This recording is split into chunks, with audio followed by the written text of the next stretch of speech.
ಬಸವೇಶ್ವರರಿಗೆ, ಪರಮಪೂಜ್ಯ ಡಾಕ್ಟರ್ ಬಸವಲಿಂಗ ಪಟ್ಟದೇವರಿಗೆ, ಪರಮಪೂಜ್ಯ ಗುರುಬಸವ ಪಟ್ಟದೇವರಿಗೆ,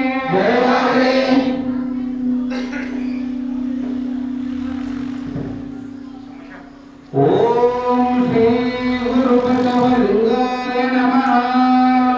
ಓಂ ಶ್ರೀ ಗುರು ಬಸವಲಿಂಗಾಯ ನಮಃ. ಓಂ ಶ್ರೀ ಗುರು ಬಸವಲಿಂಗಾಯ ನಮಃ. ಓಂ ಶ್ರೀ ಗುರು ಬಸವಲಿಂಗಾಯ ನಮಃ. ಪ್ರಣವಾರೂಢನೋ ಪ್ರಣವ ಸ್ವರೂಪನೋ,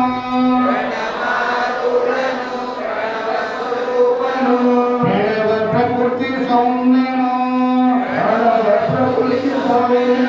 ಪ್ರಣವ ಷಡಂಗ ಸಮರಸ, ನಮ್ಮ ಕೂಡಲ ಸಂಗಮ ದೇವರು, ಓಂ ಶ್ರೀ ಗುರು ಬಸವಲಿಂಗಾಯ ನಮಃ. ಓಂ ಶ್ರೀ ಗುರು ಬಸವಲಿಂಗಾಯ ನಮಃ. ಓಂ ಶ್ರೀ ಗುರು ಬಸವಲಿಂಗಾಯ ನಮಃ. ಓಂ ಶ್ರೀ ಗುರು ಬಸವಲಿಂಗಾಯ ನಮಃ. ಇವನಾರವ ಇವನಾರವ ಇವನಾರವ ಇವನಾರವ ಇವನಾರವ ಎಂದೆನಿಸದಿರಯ್ಯ, ಇವನಾರವ ಎಂದೆನಿಸದಿರಯ್ಯ. ಇವನಮ್ಮವ ಇವನಮ್ಮವ ಇವನಮ್ಮವ ಇವನಮ್ಮವ ಇವನಮ್ಮವ ಎಂದೆನಿಸಯ್ಯ, ಇವನಮ್ಮವ ಎಂದೆನಿಸಯ್ಯ. ಕೂಡಲ ಸಂಗಮ ದೇವ, ಕೂಡಲ ಸಂಗಮ ದೇವ, ನಿಮ್ಮ ಮಹಾಮನೆಯ ಮಗನೆಂದೆನಿಸಯ್ಯ, ನಿಮ್ಮ ಮಹಾಮನೆಯ ಮಗನೆಂದೆನಿಸಯ್ಯ. ಓಂ ಶ್ರೀ ಗುರು ಬಸವಲಿಂಗಾಯ ನಮಃ. ಓಂ ಶ್ರೀ ಗುರು ಬಸವಲಿಂಗಾಯ ನಮಃ. ಓಂ ಶ್ರೀ ಗುರು ಬಸವಲಿಂಗಾಯ ನಮಃ. ಓಂ ಶ್ರೀ ಗುರು ಬಸವಲಿಂಗಾಯ ನಮಃ. ಒಂದು ನಿಮಿಷ ನಾವೆಲ್ಲರೂ ತನ್ಮಯತೆಯಿಂದ ಧ್ಯಾನವನ್ನು ಮಾಡುವುದರ ಮೂಲಕ ಲೌಕಿಕ ಪ್ರಪಂಚದ ಜಂಜಾಟದಿಂದ ಕ್ಷಣವನ್ನು ಮಾತ್ರ ಮುಕ್ತಿಯನ್ನು ಗಳಿಸೋಣ. ನಿಧಾನವಾಗಿ ಉಸಿರಾಟವನ್ನು ತೆಗೆದುಕೊಳ್ತಾ ಇರಿ. ನಿಧಾನವಾಗಿ ಉಸಿರಾಟವನ್ನು ಹೊರಹಾಕ್ತಾ ಇರಿ. ಉಸಿರಾಟದ ಕಡೆಗೆ ನಮ್ಮೆಲ್ಲರ ಗಮನವಿರಲಿ. ಸಾತ್ವಿಕ ಬದುಕಿನೆಡೆಗೆ, ನಮ್ಮಯ ನಡೆಗೆ ಅನ್ನುವಂಥ ವಿಚಾರದೊಂದಿಗೆ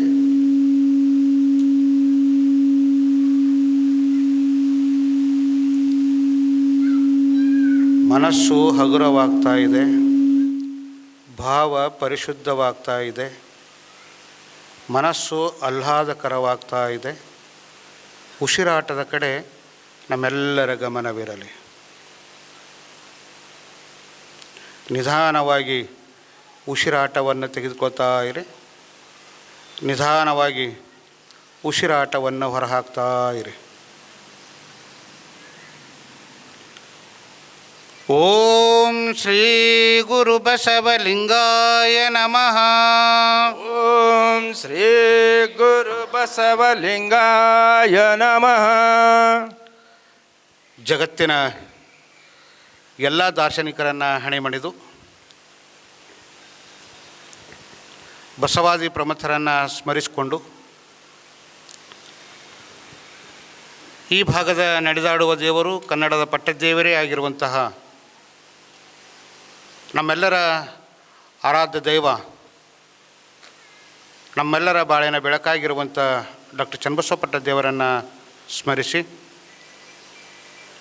ಎನ್ನ ದೀಕ್ಷಾ ಗುರುಗಳು ನನ್ನ ನರಜನ್ಮವ ತೊಡೆದು ಹೊರಜನ್ಮವನ್ನು ಮಾಡಿರುವಂತಹ ಪರಮಪೂಜ್ಯರು, ಪಾವನ ಮೂರ್ತಿಗಳು, ಕನ್ನಡ ಜಂಗಮರು, ಮಾತೃಹೃದಯಗಳು, ಅನುಭವ ಮಂಟಪದ ಅಧ್ಯಕ್ಷರು ಆಗಿರುವಂತಹ ಪರಮಪೂಜ್ಯ ನಾಡೋಜ ಡಾಕ್ಟರ್ ಬಸವಲಿಂಗ ಪಟ್ಟದೇವರ ಶ್ರೀಪಾದಕ್ಕೆ ವಂದಿಸಿ, ದುರ್ಗುಣಗಳ ಭಿಕ್ಷೆ ಸದ್ಗುಣಗಳ ದೀಕ್ಷೆ ಹರಿಕಾರರು, ಮಹಾಂತ ಚಿಂತಕರೂ ಆದ ಪರಮಪೂಜ್ಯ ಗುರುಬಸವಪಟ್ಟದೇವರ ಶ್ರೀಪಾದಕ್ಕೆ ವಂದಿಸಿ, ಪ್ರವಚನ ಸೇವಾ ಸಮಿತಿಯ ಎಲ್ಲ ಪದಾಧಿಕಾರಿಗಳೇ, ಇವತ್ತು ನಾ ಬಂದು ಕುಂತು ನೋಡ್ದೆ, ನಮ್ಮ ಅತ್ತಿ ಬಂದಾರ ಬಾಲ್ಕಿದಿಂದ.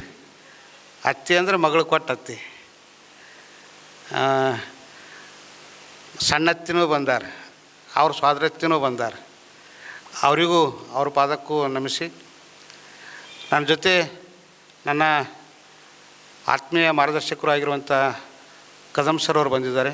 ಅವರಿಗೂ ಅನಂತ ಶರಣಾರ್ಥಿಗಳನ್ನು ಸಲ್ಲಿಸಿ, ಇವತ್ತು ನಾ ಬರೋಷ್ಟೊತ್ತಿಗೆ ನಾನು ಮಾಜನಣ್ಣವ್ರಿಗೆ ಫೋನ್ ಮಾಡಿದ್ದ. ಅಲ್ಲೇ 5:37 ಆಗಿತ್ತು ನನಗೆ ಸೊಂತಪುರದಲ್ಲೇ. ಇವತ್ತು ಸೊಂತಪುರದಲ್ಲಿ ಕರ್ನಾಟಕ ಸರ್ಕಾರದ ಪ್ರಧಾನ ಕಾರ್ಯದರ್ಶಿಗಳು ಬಂದಿದ್ದರು. ಕಟ್ಟಡ ಉದ್ಘಾಟನೆ ಇತ್ತು. ಜಿಲ್ಲಾಧಿಕಾರಿಗಳು, ಮುಖ್ಯ ಕಾರ್ಯನಿರ್ವಾಹಕ ಅಧಿಕಾರಿಗಳು, ಇಡೀ ಶಿಕ್ಷಣ ಇಲಾಖೆನೇ ಅಲ್ಲಿತ್ತು. ಅಲ್ಲಿ 5 ಗಂಟೆಗೆ ಕಾರ್ಯಕ್ರಮ ಮುಗಿತ್ತು. ಇನ್ನು ಸಣ್ಣಪ್ಪರಲ್ಲೇ ವೇದಿಕೆ ಹತ್ರನೇ ಇದ್ದರು. ಯಪ್ಪ ಟೈಮ್ ಆಗ್ಯದ ಅಂದ. ಅವ್ರಂದರು ನೀವು ಹೋಗ್ರೇನ ಅಂತಂದರು. ನಾನು ಸೊಂತಪುರದಿಂದ ಬಿಡ್ಲಾಕ 5:37 ಆಯಿತು. ಅದು ಕಣ್ಣವ್ರಿಗೆ ಹೇಳ್ದೆ, ಅಣ್ಣ ಒಂದಿಷ್ಟು ಸ್ಟಾರ್ಟ್ ಮಾಡಿ ನಾ ಬರ್ತೀನಿ ಅಂತ ಹೇಳ್ದೆ. ಅವ್ರಂದರು ನೀವು ಆರಾಮಾಗಿ ಬರ್ರಿ, ಒಂದು 5 ನಿಮಿಷ ಹೆಚ್ಚಿಗಾದ್ರೆ ಏನಾಗಲ್ಲ ಅಂತ. ಆದರೂ 6:15ಕ್ಕೆ ಬಂದೀನಿ.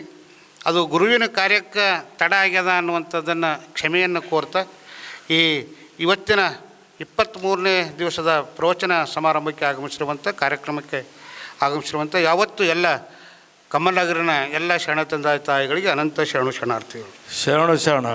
ಶರಣಾರ್ಥಿಗಳು.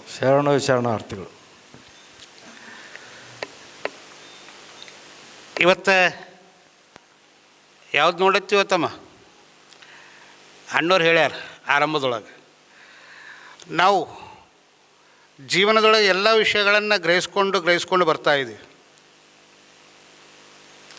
ಶರಣರು ಬದುಕಿರುವಂಥ ರೀತಿ, ಅವರು ತಮ್ಮ ಬದುಕನ್ನು ಸ್ವಾಯತ್ತವನ್ನು ಮಾಡಿಕೊಂಡು ಸಮಾಜಕ್ಕೆ ಸಮರ್ಪಣಾ ಭಾವದಿಂದ ಇರುವಂಥ ರೀತಿ ಯಾವ ರೀತಿಯಾಗಿತ್ತು ಅನ್ನೋದನ್ನು ಒಂದಿಷ್ಟು ಮೆಲುಕು ಹಾಕುತ್ತಾ ಬಂದೀವಿ. ಯಾವುದೇ ರಂಗ ಇರಬಹುದು. ಈ ಮಾತು ಅನ್ನುವಂಥದ್ದು ಇವತ್ತು ನಾವು ತೆಗೆದುಕೊಂಡಿರುವಂಥ ವಿಷಯ. ಶರಣ ಜೀವನ ಸಿದ್ಧಾಂತದೊಳಗೆ ಮಾತಿಗೆ ಯಾವ ರೀತಿಯಾಗಿ ಬೆಲೆ ಇತ್ತೋ, ನಮ್ಮ ಪ್ರಸ್ತುತ ಬದುಕಿನೊಳಗೆ ಈ ಮಾತನ್ನು ನಾವು ಹೆಂಗೆ ಬಳಸ್ಕೊಳ್ತಾ ಇದ್ದೀವಿ, ಇದು ಭಾಳ ಮುಖ್ಯವಾಗಿ ನಾವು ಗಮನಿಸಬೇಕಾಗಿರುವಂಥದ್ದು. ನಾವು ಅಲ್ಲಲ್ಲೇ ಸಮಯ ಬಂದಾಗ ಅದರ ವಿಚಾರವನ್ನು ಕುರಿತು ಸ್ವಲ್ಪ ಮೆಲುಕು ಹಾಕಿದ್ದೀವಿ, ಇಲ್ಲ ಅಂತೇನಲ್ಲ. ಭದ್ರವಾಗಿರುವಂಥ ಬದುಕನ್ನು, ಸಾತ್ವಿಕವಾಗಿರುವಂಥ ಬದುಕನ್ನು, ಪಾರದರ್ಶಕವಾಗಿರುವಂಥ ಬದುಕನ್ನು, ಎಲ್ಲರ ಲಿಂಗ ಮೆಚ್ಚಿ ಹೌದು ಅಂತ ಅನ್ನುವಂಥ ಬದುಕನ್ನು ನಾವು ಮಾಡ್ಕೊಳ್ಬೇಕಾಯ್ತು ಅಂದ್ರೆ ನಾವು ನಮ್ಮ ನಡೆ, ನುಡಿ, ಆಚಾರ, ವಿಚಾರ ಇವೆಲ್ಲವನ್ನು ಪರಿಶುದ್ಧವಾಗಿ ಇಟ್ಕೊಳ್ಬೇಕು. ಎಲ್ಲಕ್ಕಿಂತ ಮಿಗಿಲಾಗಿ ನನ್ನ ಭಾವನೆಗಳು ಚೆಂದಿದ್ದು ಅಂದರೆ ನನ್ನ ಮಾತುಗಳು ಚೆಂದ ಬರ್ತಾವೆ. ನನ್ನ ಆಲೋಚನೆಗಳು ಚೆಂದಿದ್ದು ಅಂದ್ರೆ ನನ್ನ ವಿಚಾರಗಳು ಚೆಂದ ಬರ್ತಾವೆ. ನನ್ನ ಮನಸ್ಸಿನೊಳಗೆ ಎಲ್ಲೋ ಒಂದು ಕಡೆ ಬೇರೆ ಆಲೋಚನೆ ಇತ್ತು ಅಂತಂದರೆ ಹೊರಗೆ ಬರುವಂಥ ಮಾತುಗಳು ಎಲ್ಲೋ ಒಂದು ಕಡೆ ತಪ್ಪು ದಾರಿಗೆ ಒಯ್ಯುವಂಥ ಸಾಧ್ಯತೆಗಳು ಇರ್ತಾವೆ. ಕುಲವ ನಾಲಿಗೆ ಹೇಳಿತ್ತು ಅನ್ನುವಂಥದ್ದನ್ನು ಒಂದು ಕಡೆ ಬರ್ತದೆ. ನಾವು ಆಡುವ ಮಾತಿನಿಂದ ನಮ್ಮ ಯೋಗ್ಯತೆಯನ್ನು ಗೊತ್ತಾಗ್ತದೆ. ನಾವು ಹಣದಿಂದ ನಮ್ಮ ವ್ಯಕ್ತಿತ್ವವನ್ನು ಅಳೆಯೋದಿಲ್ಲ. ನಮ್ಮ ವ್ಯಕ್ತಿತ್ವ ಅಳೆಯೋದು ಯಾವುದ್ರದಿಂದ ಅಂದರೆ ಗುಣದಿಂದ ನಮ್ಮ ವ್ಯಕ್ತಿತ್ವವನ್ನು ಅಳೀತಾರೆ. 4 ಜನರಲ್ಲಿ ಕುಂತಾಗ ನಮ್ಮ ಮಾತು ಎಲ್ಲರೂ ಹೌದು ಅನ್ನುವಂಗಿತ್ತು ಅಂದ್ರೆ ನಮ್ಮ ಮಾತಿಗೆ ತೂಕ ಇರ್ತದೆ. ಮಾತಿಗಷ್ಟೇ ತೂಕ ಅಲ್ಲ, ನನ್ನ ಬದುಕಿಗೂ ಸಹಿತ ತೂಕ ಇರ್ತದೆ. ಆ ತೂಕ ಅಂದರೆ ಎಲ್ಲರ ತಗಡೆ ಹಾಕಿ ತೂಗೋದದ ಏನ್ರಿ? ಇಲ್ಲ. ಸ್ವಾನುಭಾವದಿಂದ ಬರುವಂಥ ವಿಚಾರಗಳು, ಅರಿವಿನ ಆಗರದಿಂದ ಬರುವಂಥ ವಿಚಾರಗಳು, ಅರಿವಿನ ಚಿಂತನೆಯಿಂದ ಅದರ ಮೂಷೆಯಿಂದ ಬರುವಂತಹ ತಾಧ್ಯಾತ್ಮವಾಗಿರುವಂಥ ಆಲೋಚನೆಗಳ ಒಂದು ಗುಂಪನ್ನು ನಾವು ಅದಕ್ಕೆ ಕರಿತೀವಿ ಮಾತು ಅಂತ ಅಂತೀವಲ್ಲ. ಹಾಗೆ ಕೊಳ್ಳತ್ತೀಗ ಟೊರ ನಾಯಿ ಒಳ್ಳೆನಂಗೆ ಕೂಡ್ ಅಂತೀವಿ. ಅದು ಒಂದು ಮಾತೇನ? ಇಲ್ಲ. ಕುವೆಂಪು ಒಂದು ಮಾತನ್ನು ಹೇಳ್ತಾರೆ, ನಿನ್ನ ನುಡಿ ನಿನ್ನ ಗಂಡಸುತನಕ್ಕೆ ಹಿರಿಸಾಕ್ಷಿ. ಕುವೆಂಪು ಹೇಳುವಂಥ ಮಾತು, ನಿನ್ನ ನುಡಿ ನಿನ್ನ ಗಂಡಸುತನಕ್ಕೆ ಹಿರಿಸಾಕ್ಷಿ, ಗೆಲುವಿದ್ದರದಕ್ಕೆ ಜಯವಿಹುದು ನಿನಗೆ ಅಂತ ಹೇಳ್ತಾರೆ. ನನ್ನ ಮಾತು ನನ್ನ ಯೋಗ್ಯತೆಗೆ ತಕ್ಕಂಗಿರಬೇಕು ಅಂತ, ಬದ್ಧತೆಯಿಂದ ಕುಂತಿರಬೇಕು. ಆ ಆಡುವಂಥ ಮಾತು ಎದುರಿನ ಮನುಷ್ಯನು ಸಹಿತ ನಾನು ವೈರಿ ಇದ್ದರೂ ಸಹಿತ ತಲೆ ದೂಗುವಂಥ ಮಾತುಗಳನ್ನು ನಾನು ಆಡಬೇಕು, ಇಲ್ಲ ಅಂದರೆ ಆಡಲೇಬಾರ್ದು. ಹೇಳ್ತಾರಲ್ಲ, ನುಡಿದರೆ ಮುತ್ತಿನ ಹಾರದಂತಿರಬೇಕು. ನುಡಿದರೆ ಒಂದು ವೇಳೆ ನಾವು ಮಾತಾಡ್ತೀವಿ ಬಾಯಿದಿಂದು ಅಂದ್ರೆ ಮುತ್ತಿನ ಹಾರ ಅಂದಂಗೆ ಇರಬೇಕು. ಎಷ್ಟು ಚಂದ ಹೇಳ್ತಾರೆ. ಇಲ್ಲಾಂದ್ರೆ ಆಡಲೇಬಾರ್ದು. ಯಾಕೆ ಆಡಬೇಕು? ಆಡಲೇಬಾರ್ದು. ಲಿಂಗ ಮೆಚ್ಚಿ ಹೌದು ಅನ್ನುವಂಗೆ ಮಾತಾಡಬೇಕು ಅಂದ್ರೆ ನಾವು ಬದುಕುವಂಥ ರೀತಿಯೂ ಹಾಗೆ ಇರಬೇಕು. ಅದು ಭಾಳ ಮುಖ್ಯ. ಸುಮ್ಮನೆ ನಾವು ಮಾತಾಡ್ಲಕ್ಕ ಭಾಷಣ ಬಿಗಿಲಕ್ಕ ಬದನೆಕಾಯಿ ತಿರ್ಲಕ್ಕ ಅಂತ ಹೇಳ್ತೀವಲ್ಲ, ಮಾತು ಹೇಳೋರು ಈ ಕಾಲದಲ್ಲಿ ಭಾಳ ಜನ ಅದಾರ. ಮಾತು ಹೇಳೋರೇನು ಕಡಿಮೆ ಇಲ್ಲ, ಗೊತ್ತಿರಲಿ. ಪ್ರವಚನ ಹೇಳೋರು ಭಾಳ ಜನ ಅದಾರ. ಆದರೆ ಆಚರಣೆಯಲ್ಲಿ ತರಂದು ಬದುಕುವಂಥವ್ರು ಭಾಳ ಕಡಿಮೆ ಅದಾರ. ಇವತ್ತು ಸಮಾಜಕ್ಕೆ ಬೇಕಾಗಿರುವಂಥದ್ದೇನು ಅಂದ್ರೆ ಕೇಳೋದು ಹೇಳೋದಕ್ಕಿಂತಲೂ ಆಚರಣೆಯಲ್ಲಿ ತರುವಂಥದ್ದು ಬೇಕಾಗ್ಯದ. ನಾವು ಹೊರಗಿನವ್ರ ಜೊತೆ ಹೆಂಗೆ ವ್ಯವಹಾರ ಮಾಡ್ತೀವಿ, ವ್ಯವಹಾರ ಜ್ಞಾನ ಇರಬೇಕು ಅಂತ ಒಂದಾದರೆ, ಮನೆಯೊಳಗೂ ಸಹಿತ ನನ್ನ ಮನೆಯವ್ರ ಜೊತೆ ಆಡುವಂಥ ಮಾತಿನಲ್ಲೂ ತೂಕಬದ್ಧವಾಗಿರುವಂಥ ಮಾತನಾಡಿದ್ರೆ ಮನೆ ಚಂದ ಇರ್ತದೆ. ಮನೆಯೊಳಗೆ ಆಡುವಂಥ ಮಾತು ಇದೇ ನಾಲಿಗೆಯಿಂದ ಮಾತಾಡ್ತೀವಿ, ಗೊತ್ತಿಲ್ಲ ನಮಗೆ. ಒಳ್ಳೆ ಮಾತು ಇದೇ ನಾಲಿಗೆಯಿಂದ ಆಡ್ತೀವಿ, ಕೆಟ್ಟ ಮಾತು ಇದೇ ನಾಲಿಗೆಯಿಂದ ಆಡ್ತೀವಿ. ಅದ್ರ ನಾಲಿಗೆ ಎಷ್ಟು ಶಾಣಿ ಅದ. ನಮ್ಮ ಬಾಯಿಯೊಳಗೆ 32 ಹಲ್ಲುಗಳವ ಅಂತ ಹೇಳ್ತೀವಿ. ಅದ್ರ ಎಂದಾರ 32 ಹಲ್ಲುಗಳಿಗೆ ಏನಾರ ಮಾಡ್ಲಿಕ್ಕೆ ಆಗ್ಯದೇನು? ಒಂದು ನಾಲಿಗೆ ಅವ್ರ ಮನಸ್ಸು ಮಾಡಿದ್ರೆ ಏನಾರ ಮಾಡ್ಬೋದಾಗಿತ್ತು. ನಾಲಿಗೆ ಎಷ್ಟು ಶಾಣೆ ಅಂದ್ರೆ ಆ 32 ಹಲ್ಲುಗಳನ್ನು ಉಳಿಸ್ಬೋದೇ ಹೊರತು ತಾಂಗೆ ಏನೂ ಮಾಡ್ಲಿಕ್ಕೆ ಆಗ್ಬಿಡೋದಿಲ್ಲದು. ಅಂಥ ಬದ್ಧತೆ ಅದು. ನಾವು ಹಂಗೆ ಆಗಬೇಕು. ನಾವು ಈ ಸಮಾಜಕ್ಕೆ ಈ ಸೃಷ್ಟಿಯೊಳಗೆ ನಾವು ಬದುಕ್ತೀವಂದ್ರೆ ಎಲ್ಲರೂ ಇರ್ತಾರೆ. ಎಲ್ಲರ ಮಧ್ಯೆಯೂ ಸಹಿತ ನನಗೆ ಏನೂ ಆಗಬಾರ್ದಂಗೆ ಬದುಕಬೇಕು ಅಂದ್ರೆ ನಾಲಿಗೆ ಹಂಗೆ ಆಗಬೇಕು ಅಂತ. ಎಲುವಿಲ್ಲದ ನಾಲಿಗೆ ಅಂತ ಹೇಳ್ತಾರೆ. ಅದಕ್ಕೆ ನಾಲಿಗೆಗೆ ಎಲುವು ಇಲ್ಲರಿ, ಅದಕ್ಕೆ ಅದು ಸುಳ್ಳು ಹೇಳಲ್ಲ. ಎಲುವಿಲ್ಲದ ನಾಲಿಗೆ ಸುಳ್ಳು ಹೇಳೋದು ಅಂತ ಹೇಳ್ತಾರೆ. ಸಣ್ಣ ಮಕ್ಳಿಗೆ ಕೇಳ್ರಿ, ಖರೇನೇ ಹೇಳ್ತಾರೋ ಏನಾಗ್ಯದ ಅನ್ನೋದು ಹೇಳ್ತಾರೆ. ದೊಡ್ಡವ್ರಿಗೆ ಹೇಳ್ರಿ, ಒಂದು ಸುಳ್ಳು ಹೇಳಬೇಕಾದ್ರೆ 1000 ಸುಳ್ಳು ಹೇಳಲಿಕ್ಕೆ ಪ್ರಯತ್ನ ಪಡಬೇಕಾಗ್ತದೆ. ಅದಕ್ಕೆ ಮಹಾತ್ಮರು ಹೇಳ್ತಾರೆ, ಮಾತು ಜ್ಯೋತಿರ್ಲಿಂಗ ಆದ್ರೆ ಸಾಕಾಗಂಗಿಲ್ಲ. ನಾವು ಹೇಳ್ತೀವಿ ಮಾತು ಎಂಬುದು ಜ್ಯೋತಿರ್ಲಿಂಗ. ಮಾತು ಜ್ಯೋತಿರ್ಲಿಂಗ ಆಗಬೇಕು ಅಂತಲ್ಲ, ಜ್ಯೋತಿರ್ಲಿಂಗ ಆಗೋದು ಒಂದು ಕಡೆ ಇದ್ರೆ ಅದ್ರ ನಡೆ ನುಡಿಬೇಕಲ್ಲ. ಒಣ ಮಾತು ಜ್ಯೋತಿರ್ಲಿಂಗ ಅಂತ ಹೇಳ್ಕೊತ ಹೋದಿ, ಮಾತು ಎಂಬುದು ಜ್ಯೋತಿರ್ಲಿಂಗ ಆಯಿತು. ಮುಂದೇನು? ಮುಂದೆ ಹೇಳ್ತಾರೆ, ಅದು ನಡೆಯಲ್ಲಿ ನುಡಿಯ ಪೂರೈಸುವೆ ಅಂದಾಗ ಮಾತು ಜ್ಯೋತಿರ್ಲಿಂಗವಾಗ್ತದೆ. ನಡೆಯಲ್ಲಿ ನುಡಿ ಕೇವಲ ಹೇಳೋದಲ್ಲ, ಏನು ಹೇಳ್ತೀವೋ ಅದಕ್ಕೆ ಭದ್ರಾಗಿ ನಡೆಯೋದನ್ನೇ ಕಲಿಬೇಕು. ಅಂದಾಗೆ ಆ ಮಾತಿಗೆ ತೂಕ ಇರ್ತದೆ, ಆ ಮಾತಿಗೆ ಬೆಲೆ ಇರ್ತದೆ. ಅಂತಾರಲ್ಲ, ನೀ ಹೇಳಿದೆ ಅಂಥೇಳಿ ನಿನ್ನ ಮಾತು ಕೇಳೋಣ ಸುಮ್ಮನೆ ಕೂಡ್ಲತ್ತೀನಿ, ಇಲ್ಲ ಅಂದ್ರೆ ಏನಾಯ್ತಿತ್ತು ಅಂತೀವಿ. ಆಡು ಭಾಷೆದಾಗ ಹೇಳ್ಕೊತೀವಲ್ಲ, ನಿನ್ನ ಮಾತು ಕೇಳೋಣ ಸುಮ್ಮನೆ ಕೂಡ್ಲತ್ತಿದ, ಇಲ್ಲ ಅಂದ್ರೆ ಇಲ್ಲ ಅವರ ಬೀಳ್ತಿದೆ ನಾನಾರ ಬೀಳ್ತಿದೆ ಅಂತ ಹೇಳ್ತೀವಿ. ಅಂದ್ರೆ ಒಬ್ಬ ಆಡುವಂಥ ಮಾತಿನ ಅಂಥ ತಾಕತ್ತಿರ್ತದಂದ್ರೆ ಮಹಾತ್ಮರು ಹೇಳಿರುವಂಥ ವಿಚಾರಗಳಲ್ಲಿ ಅಂಥ ತಾಕತ್ತಿಲ್ಲೇನು? ಅವ್ರು ಆಡುವಂಥ ಮಾತುಗಳು, ಅವ್ರು ಕೊಟ್ಟಿರುವಂಥ ವಚನ ಸಾಹಿತ್ಯ ನಮ್ಮ ಬದುಕಿನ ದಾರಿ ತೋರ್ಸಂಗಿಲ್ಲ ನಮ್ಗೆ. ಆದರೂ ನಾವು ಎಡ್ತಾ ಇದ್ದೀವಿ, ಬೀಳ್ತಾ ಇದ್ದೀವಿ. ದಾಪುಗಲ್ಲಿ ಹಾಕಲಿಕ್ಕೆ ನಮ್ಮಿಂದ ಆಗ್ತಾಯಿಲ್ಲ. ನಾವು ಸಣ್ಣಾಗಿದ್ದಾಗ ನಮ್ಮವ್ವ ಹಿಂಗೆ ಕಿರಿವು ಬರಲು ಹಿಡಿದು ನಮ್ಮ ನಡೆಸೋ ಟೈಮಿನಾಗ ನಾವು 10 ಸಲ ಬೀಳ್ತೀವಿ. ಆದರೂ ಸಹಿತ ನಮಗೆ ಪೆಟ್ಟಾಗಂಗಿಲ್ಲ. ಯಾಕೆ? ನಮ್ಮ ಜೊತೆ ನಮ್ಮವ್ವ ಅದಾಳ, ನಮ್ಮ ಅಪ್ಪ ಅದಾನ ಅಂತ ತಿಳ್ಕೊಂಡು. ಹಾಗೆ ಆ ಮಕ್ಕಳು ನಡೀತಾ ಎಷ್ಟು ಸಲ ಬಿದ್ದರೂ ಸಹಿತ ಎದುರು ತಂದೆ ತಾಯಿಗಳಷ್ಟು ಖುಷಿ ಆಗ್ತದೆ. ಯಾಕಂದ್ರೆ ನನ್ನ ಮಗ ಹೆಜ್ಜೆ ಇಡ್ತಾ ಇದ್ದಾನ ಅಂತ ತಿಳ್ಕೊಂಡು. ಅದೇ ತೆರನಾಗಿ ಬಸವಾದಿ ಪ್ರಮತ್ತರು ನಮಗೆ ವಚನ ಸಾಹಿತ್ಯ ಅನ್ನೋದು ಕೊಟ್ಟಾರ. ದಿನ ಒಂದು ಪುಟ ತಿರುಸಿ ಒಂದು ವಚನ ಓದೋದ್ರಿಂದ ನಮ್ಮ ಬದುಕಿನ ದಾರಿಯನ್ನು ನಾವೇ ಕಂಡುಕೊಳ್ತೀವಿ ಅನ್ನೋದನ್ನು ನಾವು ಮರಿಬಾರ್ದು ಅನ್ನುವಂಥದ್ದನ್ನು ನಾವೇ ಕಂಡುಕೊಳ್ತೀವಿ. ಅದಕ್ಕೆ ನಿನಗೆ ಕೇವಲ ನುಡಿಯೊಳಗೆ ನಡೆಯದಿದ್ದರೆ ಕೂಡಲ ಸಂಘ ಎಂತೊಲಿವನಯ್ಯ. ನಾವು ನುಡಿದಂಗೆ ನಡಿಲಿಲ್ಲ ಅಂದರೆ, ಭಾಷಣ ಬೀಗದ ಮನೆಗೆ ಹೋದೇವಂದರೆ, ನಮ್ಮ ಭಾಷಣ ಒಂದು ಕಡೆ ನಾವೊಂದು ಕಡೆ ಆದೇವಂದರೆ, ನಾಳೆಗೆ ನೀವು ಲಾಂಛನಕ್ಕೆ ಶರಣೆಂಬೆ, ಲಾಂಛನಕ್ಕೆ ತಕ್ಕ ನಡೆ ಇಲ್ಲದಿರ್ದಡೆ ಛೀ ಎಂಬೆ ಅಂತ ನಮ್ಮ ಶರಣರು ಹೇಳ್ತಾರೆ. ನೀವು ಹಚ್ಕೊಳ್ಳುವಂಥ ನೋಡ್ರಿ, ಈಗ ನಾನು ನಿಮ್ಮಲ್ಲಿ ಇಲ್ಲಿ ಪ್ರವಚನ ಮಾಡುತ್ತೀನಿ. ಪ್ರವಚನ ಮಾಡಿ ಹೋಯ್ತಾ ಒಂದು ಬೇಕ್ರಿ ದುಕಾನಕ್ಕೆ ಹೋಗಿ ಒಂದು ಅಂಡ ಪಪ್ಸ್ ಕೊಡು ಅಂದ್ರೆ ಏನಂತಾನವ? ವಲ್ಲ ಅಂತಾನೇನ್ರಿ? ಅಂಡ ಪಪ್ಸ್ ಕೊಡೋದು ಕೊಡ್ತಾನಿಲ್ಲ, ಕೊಡ್ತಾನೆ. ಎಲ್ಲ ಗಿರಾಕಿ ಹೆಂಗೆ ಮಾಡ್ತಾನೆ ಹಂಗೆ ಮಾಡ್ತಾನೆ. ಆದ್ರೆ ನಂಗೊಂದು 2 ಸಲ ನೋಡ್ತಾನೆ ರೀ. ಯಾಕೆ ಹೆಣ್ಮೇಲೆ ವಿಭತ್ತಿ ಅದ. ಕಮ್ಮಲ್ನಗರ ಊರಾಗ ಇಂಥ ಮೂತಬರಿದಿಂದ ಭಾಷಣ ಮಾಡತ್ತಾನೆ, ಪ್ರವಚನ ಮಾಡತ್ತಾನೆ, ಮತ್ತು ಮನೆ ಹೊಲತ್ರ ಒಂದು ಅಂಡ ಪಪ್ಸ್ ಕೊಡೋಲತ್ತಾನ ಅಂತ ಅವು ಮ್ಯಾಲೆ ಅಲ್ಲಲ್ಲ. ಯಾಕೆ ಗಿರಾಕಿ ಮಾಡ್ಬೇಕಾಯ್ತದೆ, ಮ್ಯಾಲೆ ಅನ್ನೋಂಗಿಲ್ಲ. ಗಿರಾಕಿ ಮಾಡ್ತಾನೆ, ಆದ್ರೆ ಅವ ಕೊಡ್ತಾನೆ. ನೋಡುವಂಥ ದೃಷ್ಟಿ ಬದಲಾಗ್ತದೆ. ನಾವು ನಡೆ ಒಂದು ಪರಿ ನುಡಿ ಒಂದು ಪರಿ ಆಗಬಾರ್ದು. ಲಾಂಛನಕ್ಕೆ ಶರಣೆಮ್ಮೆ ಅಂತ ಅದಕ್ಕೆ ಹೇಳ್ಯಾರ ಶರಣರು, ಎಚ್ಚರಿಕೆಯನ್ನು ಕೊಟ್ಟಾರ. ನಾವು ಕೇವಲ ನಾಮ ಹಾಕ್ಕೊಂಡು ಬದುಕೋದಲ್ಲ, ನಾಮದೊಳಗಿರುವಂಥ ಸ್ಮರಣೆಯನ್ನು ತಿಳ್ಕೊಂಡು ಬದುಕಬೇಕಾಗ್ಯದ, ವಿಚಾರಗಳನ್ನು ತಿಳ್ಕೊಂಡು ಬದುಕಬೇಕಾಗ್ಯದ. ಆಗ ನಮ್ಮ ಬದುಕಿಗೆ ಸಾರ್ಥಕತೆ ಇರ್ತದೆ, ಈ ದೇಹ ಕಾಯಕ್ಕೆ ಬೆಲೆ ಇರ್ತದೆ. ಇಲ್ಲ ಅಂದ್ರಿಲ್ಲ. ಅದಕ್ಕೆ ಮುಂದೆ ಹೇಳ್ತಾರೆ, ನಿನಗೆ ಕೇಳಿಲ್ಲವಾಗಿ ಆನು ಒಲಿದಂತೆ ಹಾಡುವೆ ಅಂತ ಹೇಳ್ತಾರೆ. ಭಾಳ ಚಂದ. ನಿನಗೆ ಕೇಳಿಲ್ಲವಾಗಿ, ಒಂದಿಲ್ಲಿ 2 ವಿಚಾರಗಳು ಬರ್ತಾವೆ. ನಿನಗೆ ಕೇಳಿಲ್ಲವಾಗಿ ಎನಗೆ ಒಲಿದಂತೆ ಹಾಡುವೆ ಅನ್ನುವಂಥದ್ದು. ನಿನಗೆ ಕೇಳಿಲ್ಲವಾಗಿ ಅಂತಂದರೆ ಇಲ್ಲಿ ಸಾಮಾಜಿಕ ನ್ಯಾಯಕ್ಕೆ ಚ್ಯುತಿ ಬರದಂತೆ ಬದುಕುವಂಥದ್ದು. ಹೇಳಿ ಚಂದದ. ಸಾಮಾಜಿಕ ನ್ಯಾಯಕ್ಕೆ ಚ್ಯುತಿ ಬಂತು ಅಂದರೆ, ಒಂದು ಮನೆಯೊಳಗೆ ಆಡುವೊಂದು ಮಾತು ಚ್ಯುತಿ ಬಂತು ಅಂದರೆ ಭಾಳ ನರಕಶ್ರಾಯವಾಗ್ತದೆ, ನರಕ ಆಗ್ತದೆ.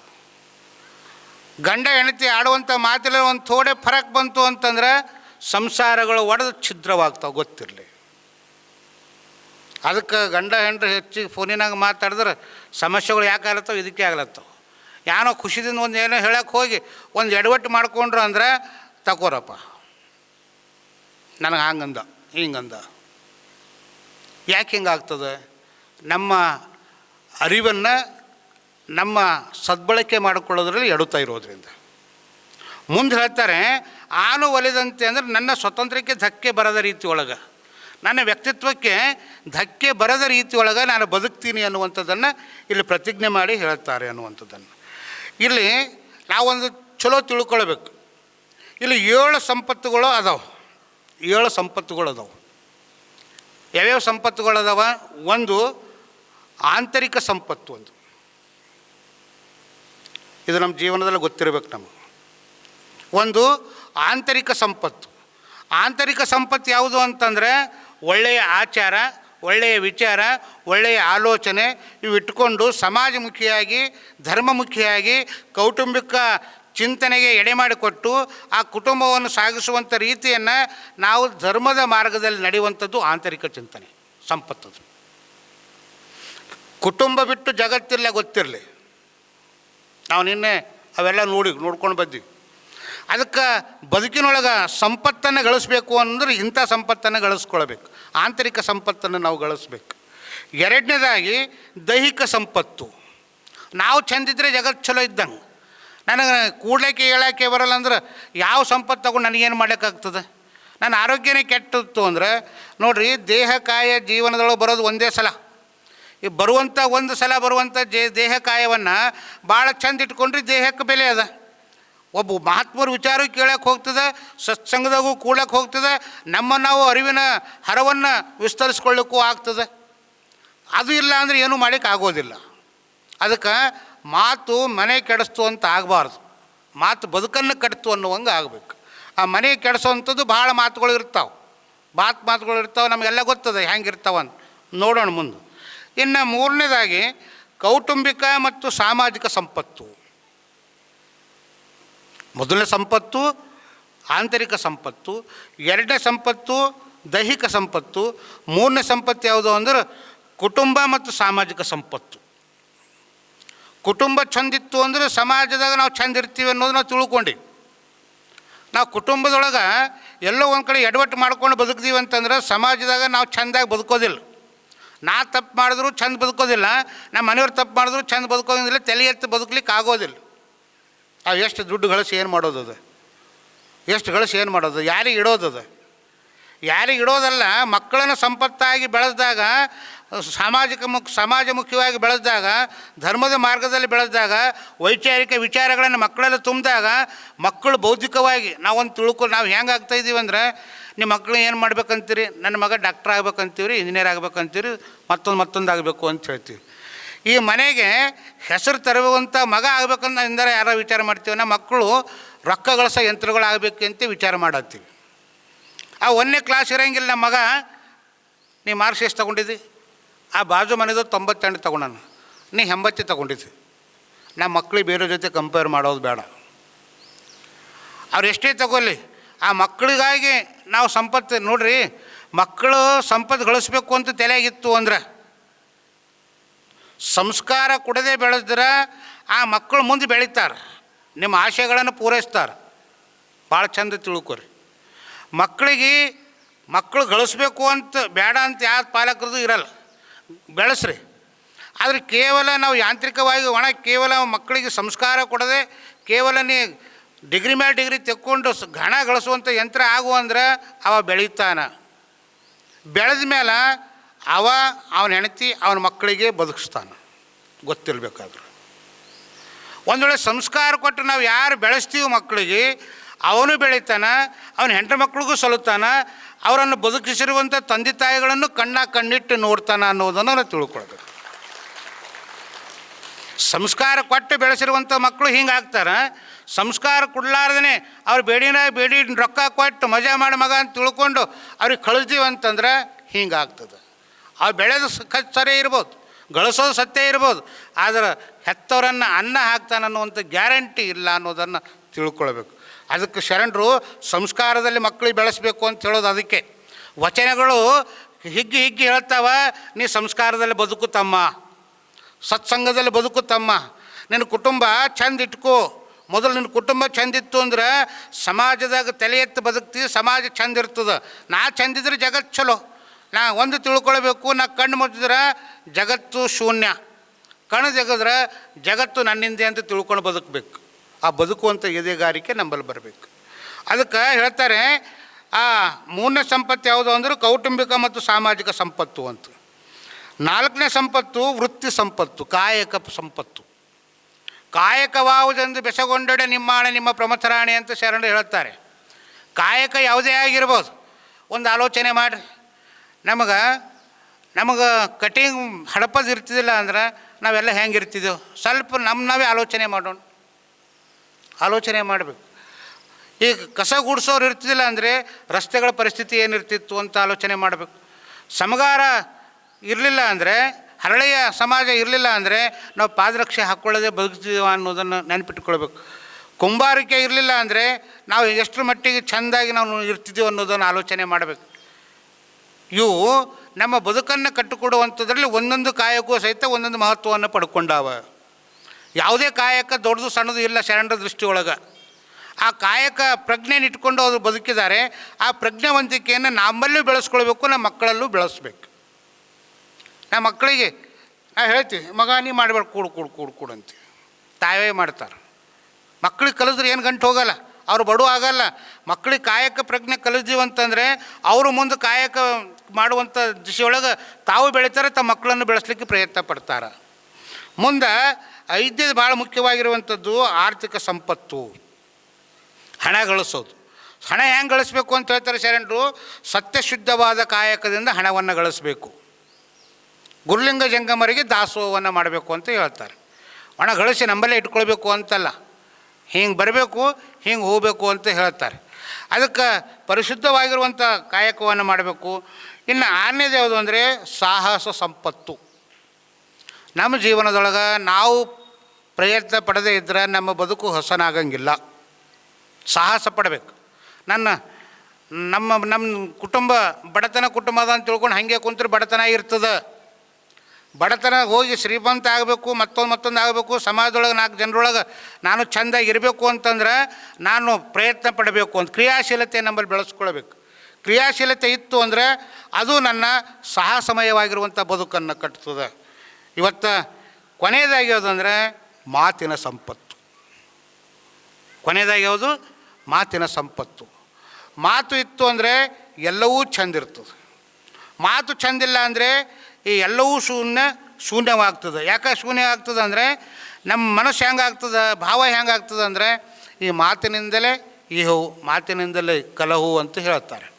ನೋಡ್ರಿ, ಒಂದು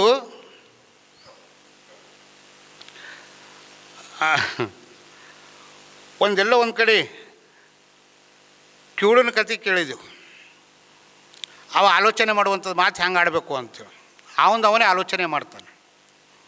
ಅವ ಏನು ಮಾಡ್ತಾನಂದ್ರೆ, ಮದುವೆ ಆಗಿಂದಿರ್ತದೆ, ನಿಮ್ಮ ಮದುವೆ ಆಗಿಂದ ಬಿಟ್ಟರೆ ಪೈ ಅನ್ಬಿ ಸಿಗಲೇನ್ರಿ ಅಂತ ನಿಮ್ಮ ಮನುಷ್ಯನಾಗ ಬರ್ತದೆ.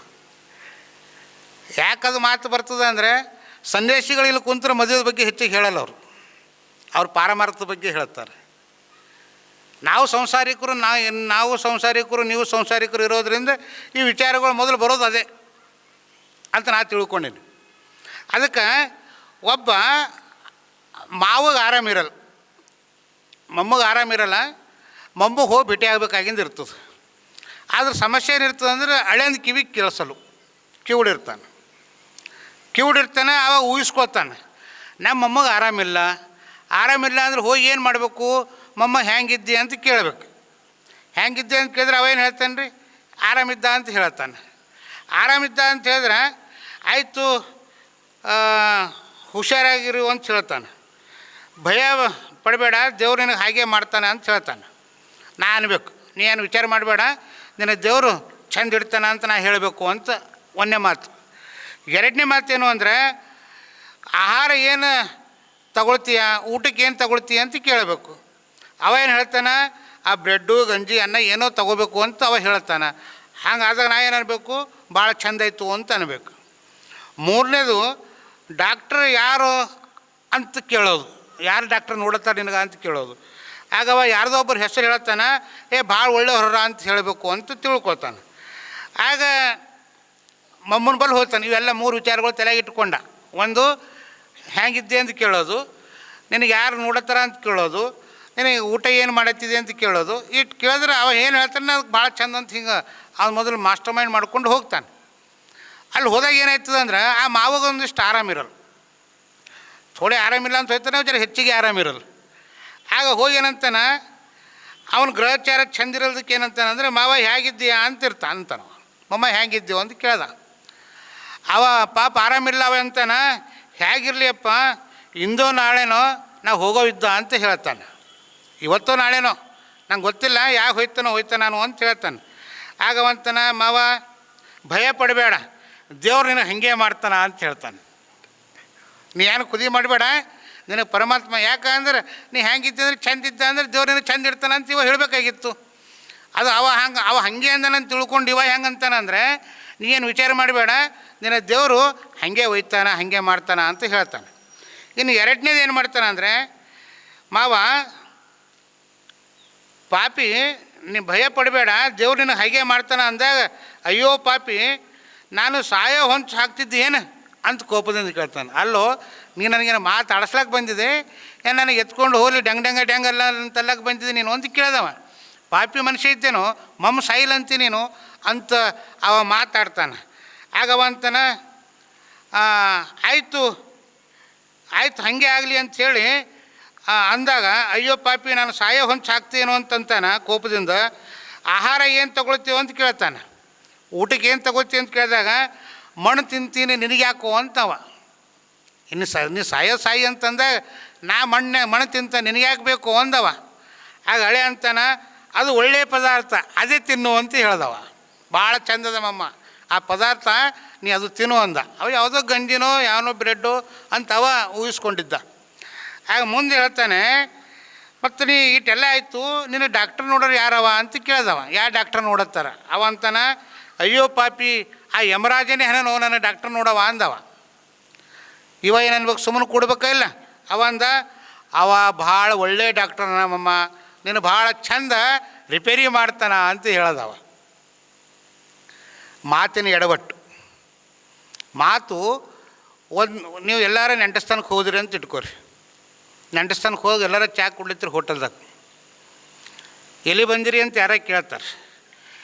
ಊರಿಗೆ ಹಿಂಗೆ ಒಂದು ನೆಂಟಸ್ಥಾನ ಬಂದಿರಿ, ಯಾರು ಮನೆಗೆ ರೀ ಇಂಥ ಅಲ್ಲಿ ಅಂದ್ರೆ ಅರ್ಧ ಪಂಕ್ಚರ್ ಅಲ್ಲೇ ಐತಿ. ಅವಾಗ ಖಾಲಿ ಅಲ್ಲಿ ಅಂದರೆ ನೋಡ್ರಿ ನಮ್ಮ ಮನಸ್ಸು ಹೆಂಗದ. ಅಲ್ಲಿ ಅಂತ ಅಲ್ಲಿ ಅಂದವ, ಅಲ್ಲಿ ಯಾಕೆ ಹಂಗಂದ, ಅಲ್ಲಿ ಅನ್ನದನೋ, ಅಲ್ಲಿ ಯಾಕೆ ಹೋಗ್ಬೇಕೋ ಬೇಡ್ದೋ, ಆ ಊರಿಗೆ ಹೋಗಿದ ಮೇಲೆ ವಿಚಾರ ಮಾಡ್ತೀವಿ. ಖಾಲಿ ಅವಾಗ ಹೋಟೆಲ್ದಾಗ ಕುಂತು ಅಲ್ಲಿ ಅಂತ ಒಂದು ಪದ ಬಳದ್ರೆ ನಾವು ಸಂಚಲನವಾಗ್ತದೆ ನಮ್ಮ ಮನಸ್ಸಿನೊಳಗೆ. ತಾಂಡವವಾಡ್ತು ನಮ್ಮ ಮನುಷ್ಯನೊಳಗೆ. ಆ ಮಾತು ಭಾಳ ಜಾಗರೂಕತೆಯಿಂದ ಆಡಬೇಕು ಅನ್ನುವಂಥದ್ದನ್ನು ಇಲ್ಲಿ ಬಸವಾದಿ ಶರಣರು ಹೇಳ್ತಾರೆ ಅನ್ನುವಂಥದ್ದನ್ನು. ಅದಕ್ಕೆ ಹೇಳ್ತಾರೆ, ಮಾತು ಕುಲವನರುಹಿತು, ಮಾತು ಕುಲವನರಿಯಿತು ಅಂತ ಹೇಳ್ತಾರೆ. ಮುಂದುವರೆದು ಹೇಳ್ತಾರೆ, ವಚ್ ಅಂದರೆ ನಾಲಿಗೆ, ನಾಲಿಗೆಯಿಂದ ನುಡಿದಿರುವಂಥದ್ದು ಮಾತು ಅಂತ ಹೇಳ್ತಾರೆ. ಮಾತಿನಿಂದ ನಡೆ ನುಡಿಯು, ಮಾತಿನಿಂದ ನಡೆ ನುಡಿಯು, ಮಾತಿನಿಂದ ಹಗೆ ಕೊಲೆಯು, ಮಾತಿನಿಂದ ಸರ್ವ ಸಂಪದವು, ಲೋಕಕ್ಕೆ ಮಾತಿ ಮಾಣಿಕ್ಯವು ಸರ್ವಜ್ಞ. ಮಾತು ಈಟೆಲ್ಲ ಯಾಕೆ ಹೇಳತ್ತಾರೆ ಅಂದ್ರೆ, ಸಮಾಜದೊಳಗೆ ನಾವು ಇಲ್ಲಿ ಬಂದು ಕುಂತೀವಿ, ನಾವು ಹೊರಗಿಂದ ಬಂದಾಗ ಎಲ್ಲರ ರೋಡಿ ಮೇಲೆ ಭೇಟಿ ಆದಾಗ ಶರಣು ಶರಣಾರ್ಥಿ ಅಂದಾಗ ಭಾಳ ಪ್ರೀತಿಯಿಂದ ಅವರು ಶರಣಾರ್ಥಿ ಮಾಡ್ತಾರೆ. ಏಯ್ ಬದ್ಮಾಸ್ ನಮಸ್ಕಾರೋ ಅಂದ್ರೆ ಏನಂತಾರೆ ಅವರು, ಶರಣಾರ್ಥಿ ಅಂತೀವೇನು ಅಂತೀವೇನು. ದುರ್ಜನಂ ಮೊದಲ ವಂದನಂ ಸಜ್ಜನಂ ತದನಂತರಂ ಅಂತ ಕಬೀರ್ ಹೇಳ್ತಾನೆ. ಇವತ್ತು ಕಾಲ ಹೆಂಗೆ ಬಂದಂದ್ರೆ, ನೀವು ಯಾರೋ ಶರಣರು ಹೊಂಟ್ರು ಅಂದ್ರೆ ಇವ್ರು ಏನೋ ಅಂಬಲ್ ಗೊತ್ತದ, ನೀವು ಬೈಯಲ್ಲಂದು ಗೊತ್ತದ, ಅದಕ್ಕೆ 10 ನಿಮಿಷ ತಡ ಆಗ್ಯದ ನನಗೂ. ಈಗ ನಾವು ಮೊದಲು ನಿಮಗೆ ನಮಸ್ಕಾರ ಮಾಡೋಂಗಿಲ್ಲ, ಅಲ್ಲಿ ಯಾವಾರ ಊರ್ದು ರೌಡಿ ಎಲ್ಲ ಇರ್ತಾರಲ್ಲ, ಅವ್ರು ಬಂದ್ರೆ ಆರಾಮಿದ್ದೆ ಅಂತ ಕೇಳ್ತೀವಿ ಅವನಿಗೆ. ಯಾಕೆ ನಾಳೆ ರೋಡಿನ ಮೇಲೆ ಓಡಾಡಬೇಕಾಗ್ಯದ ನಮಗೆ. ಮಾತಿನ ಹೆಂಗದ, ನಲ್ಮೆಯ ಆಡಿದ್ರೆ ಅವ್ರಿಗೆ ಮೊದಲು ಆದ್ಯತೆ ಕೊಡೋದಿಲ್ಲ ನಾವು. ಯಾರು ಹೆಂಗಿರ್ತಾರ ಅವ್ರಿಗೆ ಆದ್ಯತೆಯನ್ನು ಕೊಡ್ತೀವಿ. ಯಾವತ್ತೂ ನಮ್ಮ ಬದ್ಧತೆ ಹೆಂಗಿರಬೇಕು ಅಂದ್ರೆ, ಯಾರೇ ಬರಲಿ ಊರು ಮುನಿದು ನಮ್ಮನೆ ಏನು ಮಾಡೋರು, ಆರು ಮುನಿದು ನಮ್ಮನೆ ಏನು ಮಾಡೋರು, ನಮ್ಮ ಕುನ್ನಿಗೆ ಕೂಸ ಕೊಡಬೇಡ ಅನ್ನುವಂಥ ಹೃದಯವಂತಿಕೆ, ಧೈರ್ಯ, ಸಾಮರ್ಥ್ಯ ನಮ್ಮಲ್ಲಿದ್ದಾಗ ಎದುರು ಯಾರಿದ್ರೂ ನಾವು ಮಾತಾಡುವಂಥದ್ದನ್ನು ಕಲ್ಕೊಳ್ತೀವಿ ಅನ್ನುವಂಥದ್ದನ್ನು ಮರಿಬಾರ್ದು. ಅದಕ್ಕೆ ಹೇಳ್ತಾರೆ, ನರನಾಗಿ ಅರುಹು ಹಿಡಿದು ಕುರುಹ ಕಂಡವರಿಗೆ ಗರ್ವ ಉಂಟೆ. ಮನುಷ್ಯನಾಗಿ ಭಾಳ ಚಂದ ತಿಳ್ಕೊಳ್ಬೇಕಿದು. ನರನಾಗಿ ಅರುಹ ಹಿಡಿದು ಕುರುಹ ಕಂಡವನಿಗೆ ಗರ್ವ ಉಂಟೆ. ಧಿಮಾಕ್ ಇರ್ತದೇನು, ಮಹಾತ್ಮರಿಗೆಲ್ಲರ ಸಿಟ್ಟದ ಏನು, ಕೋಪ ಅದ ಏನು, ಧಿಮಾಕ್ ಅದ ಏನು ಇಲ್ಲ. ಧಿಮಾಕ್ ಎಲ್ಲಿರ್ತದಂದ್ರೆ ನೋಡ್ರಿ, ತುಂಬಿನ ಕೊಡ ತುಳ್ಕಲ್ಲ, ತುಂಬಿನ ಕೊಡ ತೊಗೊಂಡು ಹೋಗ್ರಿ, ಇಲ್ಲಿಂದ ನೀವು ಅಲ್ಲಂಪ್ರಭು ಚೌಕಿನ ತನಕ ಭೀ ಒಯ್ತೀರಿ. ಅರ್ಧ ಕೊಡ ತೊಗೊಂಡು ಹೋಲತ್ತಾರೆ, ನಮಗಾರ ಕೆಡಾಗ್ತದೆ, ಆದರೆ ಬೀಳ್ತದೆ. ಯಾಕಾದ್ರೆ ಹಾಗೆ ಇರ್ತದೆ.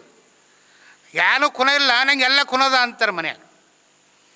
ಒಬ್ಬಾಕಿ ಹಿಂಗೆ ಅಕ್ಕಿ ಭಾಳ ಓದಿನಕ್ಕಿ, ಭಾಳ ಅಧ್ಯಯನ ಮಾಡಿನಕ್ಕಿ ಇದ್ದಳು. ನಿಮಗೆ ಖುನದ ಕತ್ತಿ ಸುಮ್ಮನೆ ಮೆಲಕ್ಕೆ ಹಾಕಿಸ್ತೇನೆ. ಆ ಮನೆಗೆ ಸೊಸೆಯಾಗಿ ಬರ್ತಾಳೆ. ಅತ್ತಿದ್ದಕ್ಕೆ ಅಂತಾಳೆ, ಮಗ ನಿಂಗೆ ಅಡುಗೆ ಮಾಡೋಕೆ ಬರ್ತದಲ್ಲ, ನಿಂಗೆ ಇಷ್ಟು ಕಲಿಸ್ತೀನಿ ಅಂತಾಳೆ. ನಂಗೆಲ್ಲ ಬರ್ತದೆ, ನಾ ಎಲ್ಲ ನೋಡಿ, ನಾನೆಲ್ಲ ಅಧ್ಯಯನ ಮಾಡಿ MA PhD ಮಾಡಿ ನಂಗೆ ಏನು ಬರಲ್ಲ ಅಂತಂದಳು ಆಕೆ. ಆಕೆ ಭಾಳ ಖುಷಿ ಆಯ್ತು. ಮಾಡಿ ಮಗ ಅಂತೇಳಿ ಆಕೆ ಹೊರಗೆ ಹೋದಳು. ಈಕಿ ತವ್ರು ಮರಿದ ಒಂದು ಪುಸ್ತಕ ತೊಗೊಂಡು ಬಂದಳು. ಗಂಡ ಅಂದಳು, ಇವತ್ತು ಏನು ಮಾಡ್ಬೇಕು ರೀ ಊಟಕ್ಕೆ ಅಂತಂದಳು. ಏನು ಮಾಡ್ತೀಯ, ಅದೇ ಮಾಮೂಲಿ ಏನಾರ ಮಾಡು ಅಂದ. ಇಲ್ಲ ಇವತ್ತು ಪೂರಿ ಮಾಡು ಅಂತ ಹೇಳ್ದ. ಪೂರಿ ಮಾಡೋದು ಆಯಿತು, ನೀವು ಹೋಗಿ ಬರತ್ತಾನೆ, ನಾನು ಪೂರಿ ಮಾಡ್ತೀನಿ ಅಂತ ಹೇಳಿದಳು. ಆಯಿತು, ಪುಸ್ತಕ ತೆಗೆದಳು. ಅವು ಏನು ಯಾವುದು ಮೈದಾ ಹಿಟ್ಟು ಗೋಧಿ ಹಿಟ್ಟು ಕಲಸ್ಕೋಬೇಕು ಅಂದ್ರೆ ಕಲಸ್ಕೊಂಡಳು, ನಾದಬೇಕು ಅಂದ್ರೆ ನಾದದಳು. ಅದಕ್ಕೆ ಎಣ್ಣೆ ಬಾಳೆಗಿಡ ಇಟ್ಟಳು, ಎಣ್ಣೆ ಹಾಕಿದಳು, ಒಂದು ಅದ್ರೊಳಗೆ ಹಾಕ್ಲತ್ತಳು. ಅದು ಪೂರಿ ಬರಲಿಲ್ಲ. ಪೂರಿ ಬರ್ಲಂಟವು. ಈಗ ಅವ್ರ ಅತ್ತಿಗರೇ ಹೇಳ್ಯಾಳ, ನನಗೆಲ್ಲ ಬರ್ತದೆ, ನಾ ಎಲ್ಲ ಕಲ್ತಿದ್ದೆ, ನನಗೆಲ್ಲ ನಾನು ಹಡ್ಡಿದ್ದೇನೋ ಅಂತಂದಿದ್ದೆ. ಈಗ ಅತ್ತಿಗೆ ಹೋಗಿ ಹೆಂಗೆ ಕೇಳಬೇಕು ಅಂದಳು. ಯವ್ವ, ನಾ ಎಷ್ಟು ಹುಚ್ಚಿದ್ದ, ಪೂರಿ ಮಾಡಬೇಕು ಆಯ್ತಂದ್ರೆ ತಲೆಗಿನ ತೆಕ್ಕೋಬೇಕು, ಹಂಗೆ ತೆಕ್ಕೊಂಡ್ರೆ ಪೂರಿ ಆಯ್ತಾವ. ನಾ ತೆಕ್ಕೊಂಡಿಲ್ಲ, ಪೂರಿ ಹೆಂಗೆ ಆಯ್ತಾವ ಅಂತ ಅವ ಆಲೋಚನೆ ಮಾಡಿ ಆಕೆ ಸೀದಾ ಮನೆಗೆ ಬಂದಳು. ಮನೆಗೆ ಬಂದು ಏನು ಹೊರಗಿಂದ ಬಂದು ಈಕೆ ತಟ್ಟಿ ತೆರೆದು ಅಕ್ಕೋರೆ ನಮ್ಮ ಮನೆಗೆ ಎಲ್ಲರಿ ಅಂತ ಕೇಳತ್ತಾನಕ್ಕೆ. ಯಾರಿಗೆ? ಅವ್ನು ಹೆಣತಿ ಕೇಳತ್ತಾನೆ. ಅಕ್ಕೋರೆ ನಮ್ಮ ಮನೆಗೆ ಎಲ್ಲರಿ ಅಂತ ಕೇಳತ್ತಾನೆ. ಅಕ್ಕೋರಿ ನಂಗೆ ಯಾಕೆ ಅಕ್ಕರತ್ತೀರ, ನಾನು ನೀನು ಹೆಣತಿದ್ದರಿ ಅಂದಳಕಿ. ಅವಂದ, ಅಲ್ಲೇ ಪರದೇಶಿ, ಹಿಂಗೆ ಯಾಕೆ ಮುಂಜಾನೆ ಚಂದಿದ್ದಿ, ಮುಂಜಾನೆ ನಿನ್ನ ಮಾಡತ್ತೀರಿ ಅಂತಂದ. ಆಗ ಅವಂದ, ನೀ ಕೆಳಗೆ ಉರಿನೇ ಹಚ್ಚಿಲ್ಲ, ನಿನ್ನ ಪುಸ್ತಕ ತೊಗೊಂಡು ಏನು ಮಾಡ್ತೀಪ, ಇಲ್ಲ ಉರಿ ಹಚ್ಚು ಸ್ಟೋಕ ಅಂದವ. ನಾವು ಎಂಥ ಉರಿ ಹಚ್ಚಬೇಕು ಅಂದ್ರೆ ಜ್ಞಾನದ ಉರಿಯನ್ನು ಹಚ್ಚಬೇಕು, ಒಳ್ಳೆಯ ಮಾತು ಅನ್ನುವಂಥ ಜ್ಯೋತಿಯನ್ನು ಹಚ್ಚಬೇಕು, ಮನಸ್ಸನ್ನು ನೋಯಿಸದೇ ಇರುವಂಥ ಜ್ಯೋತಿಯನ್ನು ಬೆಳಗಿಸ್ಬೇಕು. ಮತ್ತೊಬ್ಬರ ಮನವ ನೋಯಿಸಿ ಮತ್ತೊಬ್ಬರ ಮನೆಯ ಘಾತ. ಅಲ್ಲಿ ಏನಾಯಿತು ಅಂದ್ರೆ, ತಿಂಗಳಿಗೆ ನೌಕರಿ, ಒಬ್ಬ ಅಣ್ಣ ನೌಕರಿ ಮಾಡ್ತಿದ್ದ, ಅಲ್ಲೇ ಮಾಸ್ತರ್ ಇದ್ದ, ಊರ ಹೆಸರು ಹೇಳಲ್ಲ. ಆ ಮಾಸ್ತರ ತಿಂಗಳು ರೇಷನ್ ಅವತ್ತು ತರಬೇಕು ರೀ, ತಿಂಗಳು ರೇಷನ್ ಅವತ್ತು ತರಬೇಕು. ಇನ್ನೊಬ್ಬ ತಮ್ಮಿದ್ದ, ಅವ ಏನು ತರಬೇಕು ಅಂದರೆ ಊರಾಗ ಎಲ್ಲರ ಕಾರ್ಯಕ್ರಮಗಳಿದ್ದು, ಯಾರದರೆ ಸಮಯ ಸಮಾರಂಭ ಇತ್ತು, ಮನೆಯೊಳಗೆ ಏನಾರ ತೊಟ್ಟಲು ಬಟ್ಟಲು ಏನೇ ಇತ್ತು ಯಾವುದು ನೋಡ್ಕೋಬೇಕು. ಅವ್ರು ಹೆಂಗೆ ಅನ್ಸ್ಕೊಂಡ್ರು.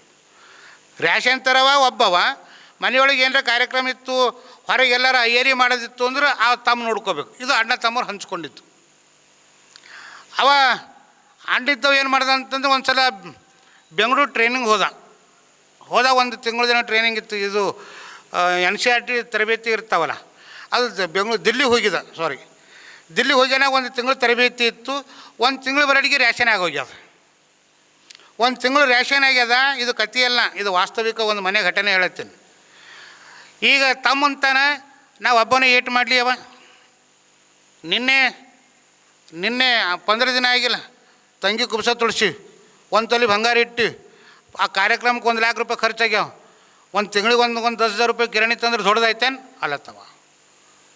ನೋಡ್ರಿ, ಅಣ್ಣ ಊರಿಗೆ ಹೋಗ್ಯಾನ, ಒಂದಿಷ್ಟು ಕಿರಾಣಿ ತಂದ್ರೆ ದೊಡ್ಡದಾಯ್ತೇನೋ ಅಂತ ಹೇಳ್ತಾರೆ. ತಾಯಿ ಅಂದಳು, ಅಲ್ಲೋ ಮಗ, ಅಣ್ಣ ಬರ್ತಾನೆ, ರೊಕ್ಕ ಹಾಕ್ತಾನೋ, ನೀ ತಗೊಂಡಾರ ಬಾ ಅಂತ ಹೇಳ್ತಾನೆ. ಇಲ್ಲ ಅವನೇ ತರಬೇಕು. ಅವ್ನ ಹೆಂಡತಿ ಒಳಗಿಂದ ಬಂದಳು. ನಾನು ಗಂಡು ಹಾಕಿಂದ ಈ ಜನ ನೀ ತಿಂದಿಲ್ಲ ಅಂದೊಳಕ್ಕೆ ಸುಮ್ಮನೆ ಕೂಡಲಿಲ್ಲ. ಇದು ಮಾತೇ ಅಲ್ಲ ರೀ, ಇದು ಮಾತೇ ಅಲ್ಲ. ಮನೆಯೊಳಗೆ ಹೆಂಗೆ ಜ್ವಾಲೆ ಹಚ್ಕೊಳ್ತಲ್ಲಿ. ಮಾತಿಲ್ದು ಮಾತಾಡ್ಲಕ್ಕೆ ಹೋದ್ರೆ ನನ್ನ ಗಂಡ ತಂದು ಹಾಕಿಂದ ತಿಂದಿಲ್ಲ ಅಂದ್ರೆ ನೀ ಈ ಜನ ಎಲ್ಲ ಅಲ್ಲಿ ಹೋಗೆಲ್ಲ ಅಯ್ಯರ್ ಮಾಡಿ ಬಂದಿದೆ, ನಿಮ್ಮ ಅಪ್ಪನ ಮನೆಯಿಂದ ತಂದಿದೆ ಅಂತ ಅವ ಮೈದುನಂದ. ನೋಡ್ರಿ, ಒಬ್ಬರು ಮನಸ್ಸು ದೊಡ್ಡದು ಮಾಡಿದ್ರೆ ಏನೂ ಆಗ್ತಾ ಇದ್ದಿಲ್ಲ. ಆಕೆ ತಾಯಿ ಅಂದಳು, ನೀವು ಯಾರೂ ತರಬೇಡ್ರಪ್ಪ, ನನ್ನ ಒಂದು ಗುಂಡುಸರ ಅದ, ನನ್ನ ಗಂಡು ಕೊಟ್ಟು ಹೋಗಿಂದದ, ಅದು ಎಲ್ಲರ ಕಿರಾಣಿ ದುಕಾನ್ದಾಗ ಇಡ್ತಾ ನಾ ತರ್ತಾ ಅವು ಬಂದ್ಮೇಲೆ ಕೊಟ್ಕೋತ ನನ್ನ ಮಗ ಅಂತ ಹೇಳ್ದೊಳಕ್ಕೆ. ಹಿಂಗಿದ್ರೆ ಸಂಸಾರ ಇರ್ತಾವೇನ್ರಿ? ಮನೆಯೊಳಗೆ ಒಂದು ಸಣ್ಣ ವಿಷಯ ಕಡೆಯಿಂದ ದೊಡ್ಡದು ಮಾಡ್ಕೊಂಡು ಕುಂತೀವಂದ್ರೆ ಮನೆ ಚೆಂದ ನಡೀತದೇನ್ರಿ? ಮನೆ ಚೆಂದ ನಡಿಬೇಕು ಅಂದ್ರೆ ಮನೆಯೊಳಗಿರುವಂಥ ಮನಸ್ಸುಗಳು, ಭಾವನೆಗಳು, ಅರಿವು ಚೆಂದ ಇರಬೇಕು. ಆ ಮನೆಯೊಳಗೆ ಅರಿವು ಚೆಂದ ಇರಬೇಕು ಅಂದ್ರೆ ದಿನ ನೆನವು ಕಾರ್ಯಕ್ರಮ ನಮ್ಮ ಮನೆಯಾಗ ಮಾಡಬೇಕು. ದಿನ ಯಾರ ಮನೆಯಾಗ ನಾವು ಪ್ರಾರ್ಥನೆ ಮಾಡ್ತೀವಿ ಗೊತ್ತಿರಲಿ ತಾಯಿ ಅಂದರೆ, ಅವರು ಟೈಮ್ ಸಿಗ್ತದಲ್ಲೋ ಗೊತ್ತಿಲ್ಲ. ಮನೆಯಾಗಿರುವಂಥವ್ರಂತೂ ನೀವು ಗ್ಯಾರಂಟಿ ಇರ್ತೀರಿ. ನಿಮ್ಮ ಮಕ್ಕಳು ಮನೆಗೆ 6 ಗಂಟೆ ತನಕ ನಿಮ್ಮ ಮಕ್ಕಳು ಮನೆಗೆ ಬರ್ತಾರೆ, ನಿಮ್ಮ ಕೈಯೊಳಗೆ ಇರ್ತಾರೆ. ಒಬ್ಬರೇ ಯಾಕಿರಲ್ಲ, ಒಬ್ಬರೇ ಮಕ್ಕಳಿಗೆ ತೊಗೊಂಡು ಬಸವಣ್ಣನ ಫೋಟೋ ಮುಂದೆ ಕುಂತು 1-5 ವಚನ ಪಾರಾಯಣ ಮಾಡಿ 1-5 ನಿಮಿಷ ಧ್ಯಾನ ಮಾಡಿದೆವು ಅಂದ್ರೆ ಆವತ್ತಿನ ದಿನ ಭಾಳ ಚಂದ ಹೋಯ್ತದೆ. ನಿಮ್ಮ ಮನೆ ಸ್ವರ್ಗ ಆಯ್ತದೆ, ಗೊತ್ತಿರಲಿ ನಿಮಗೆ. ನಾವು ಹಂಗೆ ಮಾಡಲಿಲ್ಲ ಅಂದ್ರೆ ಮನೆ ಒಳಗೆ ವಿಷಮತೆ ತುಂಬ್ತದೆ, ಕೆಟ್ಟ ಆಲೋಚನೆಗಳು ತುಂಬಲಿಕ್ಕೆ ಆರಂಭವಾಗ್ತಾವೆ. ಮನಸ್ಸು ಹೌಲ್ದುಲ್ ಆಗ್ತದೆ. ಹೌಲ್ದುಲ್ ಆಗುವಂಥ ಮನಸ್ಸು ಯಾಕೆ ಬೇಕು ಅಂತ ಅಲ್ಲಿ ಮಹಾತ್ಮರು ಹೇಳ್ತಾರೆ. ಅದಕ್ಕೆ ಭಾಳ ಮುಂದುವರೆದು ಹೇಳ್ತಾರೆ. ಇಲ್ಲಿ ಒಬ್ಬರು ಹೇಳ್ತಾರೆ, ಮಾತು ಹೆಂಗಿರಬೇಕು ಅಂತ. ಮಾತು ಹೆಂಗಿರಬೇಕು, ಹೆಂಗಾರ ಇರಬಾರ್ದು. ಮಾತು ಹೆಂಗಿರಬೇಕು ಅಂದ್ರೆ ಹೆಂಗಾರ ಇರಬಾರ್ದು, ಸುಮ್ಮನೆ ಧಾಟ ಮೋಟ ಇರಬಾರ್ದು. ಮುಂದೆ ಹೇಳ್ತಾರೆ, ಅವರಂಗ ಇವರಂಗ ಯಾರಂಗೂ ಇರಬಾರ್ದು. ನಮ್ಮ ಮಾತು ನಮ್ಮದೇ, ನಮ್ಮ ಮಾತು ನಂದೇ. ಮಾತು ಒಡೆದ್ರೆ ಹೋಯ್ತು ಮುತ್ತು, ಆಡಿದ್ರೆ ಹೋಯ್ತು ಮುತ್ತು, ಒಡೆದ್ರೆ ಹೋಯ್ತು ಅಂತ ಹೇಳ್ತೀವಿ. ಈಗ ನಾವು ಏನು ಮಾತಾಡತ್ತೀವಿ ಅದು ಹೋಯ್ತದ ಹೊರಗೆ, ಮತ್ತದು ವಾಪಸ್ ತಗೋತಾ ಅಂದ್ರೆ ಬರೋಂಗಿಲ್ಲ. ಅದಕ್ಕೆ ಆಡುವಂಥ ಸಂದರ್ಭದೊಳಗೆ ಆಲೋಚನೆ ಇಟ್ಕೊಂಡು ನಾವು ಮಾತಾಡಬೇಕು. ಹಿರಿಯರ ಜೊತೆ ಮಾತಾಡುವುದಾಗಲಿ, ಕಿರಿಯರ ಜೊತೆ ಮಾತಾಡೋದಾಗಲಿ, ಸಣ್ಣ ಮತ್ತೊಬ್ಬರು ನಮ್ಮ ಸಹಪಾಠಿಗಳ ಜೊತೆ ಮಾತಾಡುವಾಗಲಿ ನಾವು ಕರ್ತವ್ಯ ಬದ್ಧತೆಯಿಂದ ಮಾತಾಡೀವಂದ್ರೆ ನಮಗೊಂದಿಷ್ಟು ಬೆಲೆ ಬರ್ತದ ಅಂತ. ಅದಕ್ಕೆ ಹೇಳ್ತಾರೆ, ಅವ್ರಂಗೆ ಇವ್ರಂಗೆ ಆಡೋ ಹಂಗಿಲ್ಲ, ಯಾರ ಹಂಗೂ ಇರಬಾರ್ದು, ಕೇಳುವಂಗೂ ಇರಬೇಕು. ನಾವು ಯಾರ್ದಾರ ಮುಕುಡೆ ತಂದಾಗಿದ್ದು ಮಾತಾಡಬಾರ್ದು. ಅದಕ್ಕೆ ಅಂತಾರೆ, ನೋಡಪ್ಪ ನೀವು ಆಡುವಾಗ ಅನ್ನ ಕುದಿಬೇಕು, ಉಸುಬು ಕುದಿಬೇಡ್ದು ಅಂತ ಹೇಳ್ತಾರೆ. ಅನ್ನ ಕುದಿಬೇಕು ಅಂತ ಅರ್ಥ ಏನು ಅಂದರೆ ನೀನು ತೂಕವಾದ ಮಾತಾಡಬೇಕು, ಮನಸ್ಸುಗಳು ಕಟ್ಟುವಂಥ ಮಾತಾಡಬೇಕು, ಬದುಕು ಕಟ್ಟುವಂಥ ಮಾತಾಡಬೇಕು, ಸಾಂಸ್ಕೃತಿಕ ಬದುಕನ್ನು ನಮ್ಮನ್ನು ನಾವು ನಿರ್ಮಾಣ ಮಾಡಿಕೊಳ್ಳುವಂಥ ಮಾತುಗಳನ್ನು ಆಡಬೇಕು.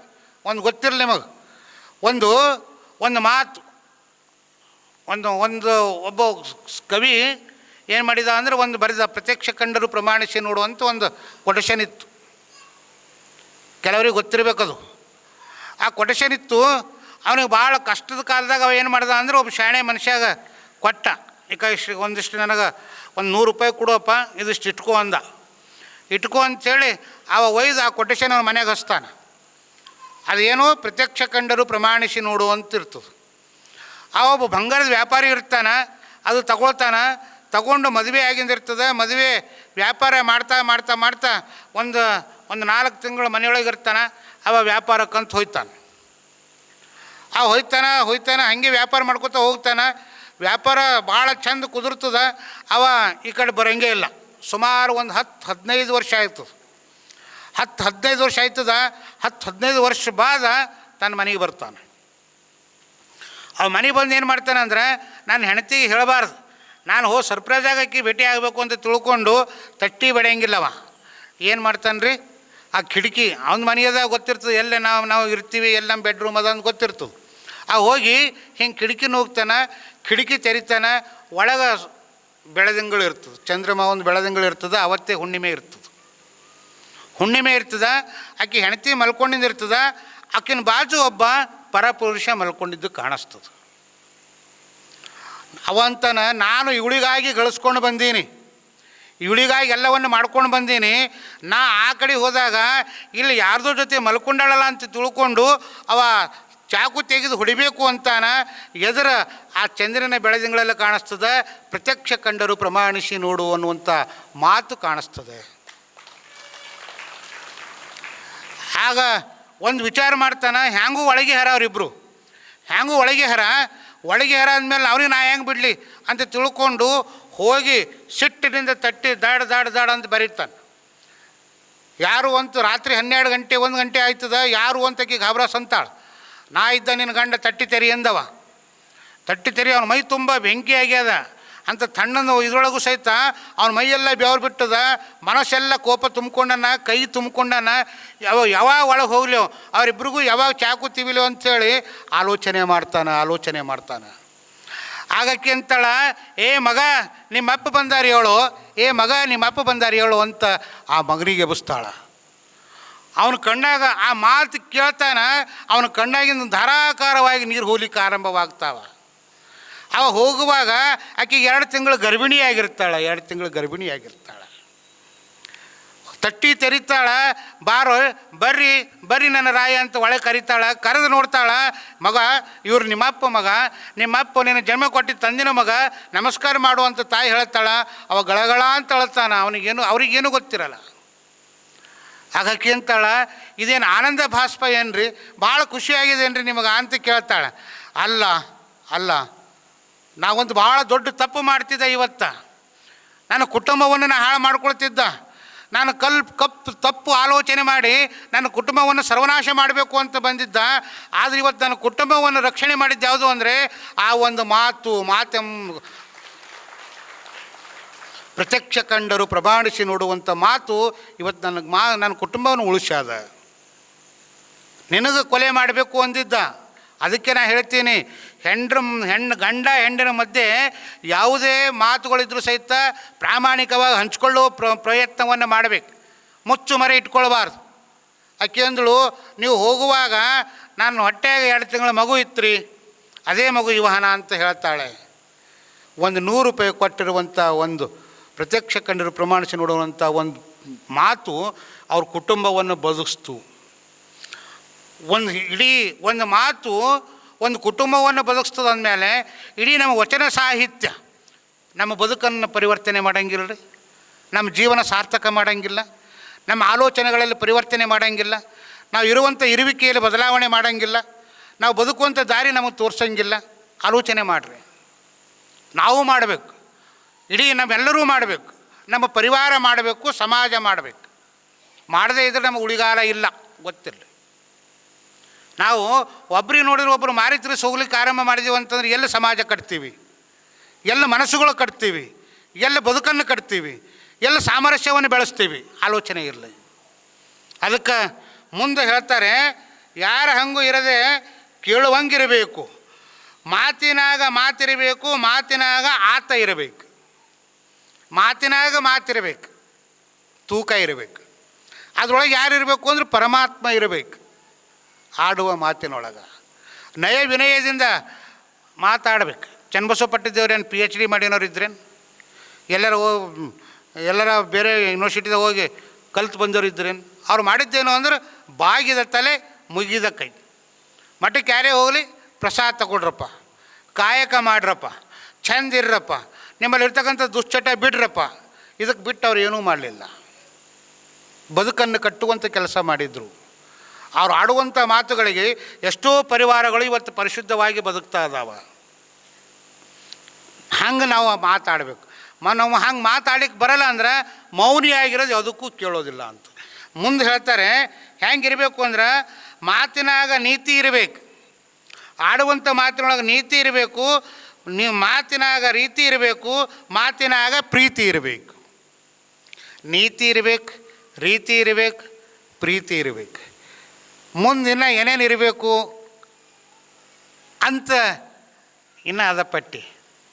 ಇನ್ನು ಏನೇನು ಇರಬೇಕು ಅಂತ ನಾವು ತಿಳ್ಕೊಳ್ಬೇಕು ಅಂದರೆ ನಾಳೆಗೆ ಹೌದಲ್ರಿ 7:10 ಆಗ್ಯದ. ನಾಳೆಗೆ 6 ಗಂಟೆಗೆ ನಾವೆಲ್ಲ ಇಲ್ಲೇ ಇರಬೇಕು. ತಿಳಿತಲೇವ? ಅದಕ್ಕೆ ನಾವೆಲ್ಲ ಇಲ್ಲೇ ಇರಬೇಕು. ಅದಕ್ಕೆ ತಾವೆಲ್ಲರೂ ಸಮಯ ಪರಿಪಾಲನೆ ಭಾಳ ಚಂದ ಮಾಡ್ತಾಯಿದ್ದೀರಿ. ನನಗೊಂದು ಹಂಡೆ ಹಾಲು ಕುಡಿದೊಟ್ಟು ಖುಷಿ ಆಗ್ಯದ. ಯಾಕಂದ್ರೆ ಇದು ಸಮಯ ಪರಿಪಾಲನೆ ಇತ್ತು ಅಂದರೆ ನಮ್ಮ ಜೀವನವೂ ಪರಿಪೂರ್ಣ ಆಗ್ತದೆ.